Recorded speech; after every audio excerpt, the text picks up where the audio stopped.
বাইরে এত বৃষ্টি হচ্ছে যে বেরোনোর কোনো বুদ্ধি নেই। হঠাৎ করে শরৎকাল হেমন্তকালের মাঝামাঝি সময় যখন আমরা শীতের জামা কাপড় বের করব, এই সময়টা এরকম বৃষ্টি, যে বৃষ্টিটার জন্য ঠান্ডাটা মনে হয় আরও বেড়ে গেল।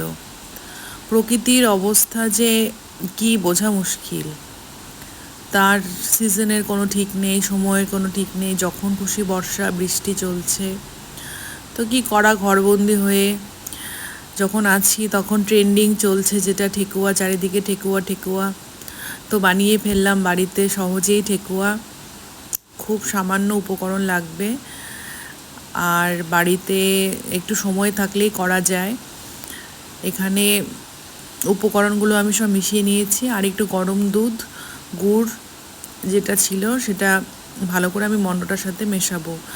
আর হ্যাঁ, যেটা সিক্রেট সেরকম না, আমার মতো যারা নতুন তাদের কাছে এটা একটু সিক্রেটই বলা যায়। তো দেখলাম যেটা আমি, সেটা হচ্ছে মণ্ডটা বানিয়ে কিছুক্ষণ রেস্টে রাখতে হবে, মোটামুটি 1-1.5 ঘন্টা বা 2 ঘন্টা। আমার কাছে অতটা সময় ছিল না, আমি আধ ঘন্টা রেস্ট দিয়েছিলাম। দেওয়ার পর ফাইনাল রেজাল্টটা যে আমাকে এত খুশি করবে, মানে আমি নিজেই অবাক হয়ে গেছি যে এত ভালো একটা জিনিস আমি তৈরি করতে পেরেছি। তো যাই হোক, মণ্ডটা মাখছিলাম ভালো করে, আর সাথে ওই যে ছোট্ট একটু হাত দেখা গেল এদিক থেকে ওদিক থেকে, সেও আমার সাথে সহযোগিতা করছে। তো এই তো ডোটা মাখানো হয়ে গেছে, একটু রেস্টে দিব। রেস্টে রাখার পর আমার কাছে তো বানানোর কিছু ছিল না, তাই আমি বাড়িতেই কাঁটা চামচ দিয়েই করেছি। আর হ্যাঁ, তেলটা অবশ্যই একদম লোতে থাকবে, একদম কম আছে আমি ভেজেছিলাম। আর একটু সময় নিয়ে ভাজতে হবে, যেহেতু আমার কাছে খুব বেশি সময় ছিল না, আর আমি অল্পই বানিয়েছিলাম, যেহেতু প্রথমবার করছি, ভয়ে ভয়ে করছি যে যদি নষ্ট হয় তো গোটাটাই নষ্ট হবে, সেই জন্য অল্পই করেছিলাম, যদি খেতে না পারা যায়।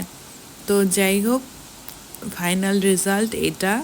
কালার দেখেই বোঝা যাচ্ছে কতটা লোভনীয় হয়েছে আর কতটা দেখতে সুন্দর হয়েছে।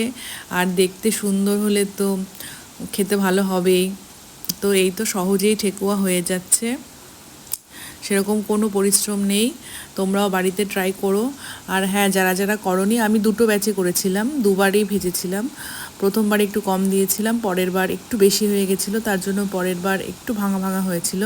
প্রথমবারেরগুলো দেখতে পাচ্ছ কতটা পারফেক্ট হয়েছে, কালার, সাইজ এবং তার যে গন্ধ, ঘ্রাণ, অপূর্ব গন্ধ একটা বেরিয়েছিল। আমি ময়ামটা ঘি দিয়ে মাখিয়েছিলাম, সাদা তেলটা শুধু ভাজার জন্যই ব্যবহার করেছি। তো আজকের ভিডিওটা তোমাদের কেমন লাগলো, আর এরকম ভিডিও দেখতে চাইলে অবশ্যই আমার চ্যানেলটা সাবস্ক্রাইব করো। তোমাদের রিপ্লাইয়ের অপেক্ষায় রইলাম। আজকের জন্য এতটুকুই, টাটা।